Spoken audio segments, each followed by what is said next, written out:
بعض قبائل عرب کا دوبارہ بتوں کی پوجا شروع کرنا۔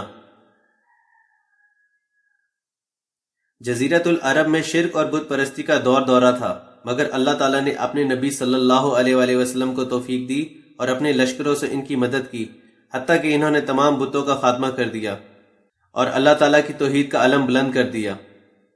لیکن قیامت کے قریب لوگوں کے دین سے دور اور علم سے بے نیاز ہونے کے باعث ایک گروہ دوبارہ بتوں کی پوجا شروع کر دے گا، اور یہ علامت قیامت میں سے ہے۔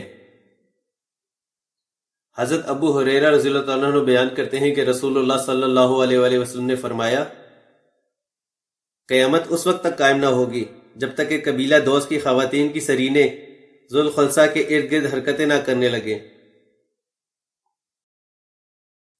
ذوالخلصہ ایک بت کا نام ہے جس کی پوجا قبیلہ دوس کے لوگ دور جاہلیت میں کیا کرتے تھے، یعنی اس قبیلے کے لوگ اسلام سے مرتد ہو کر بتوں کی پوجا اور ان کی تعظیم کی طرف لوٹ جائیں گے۔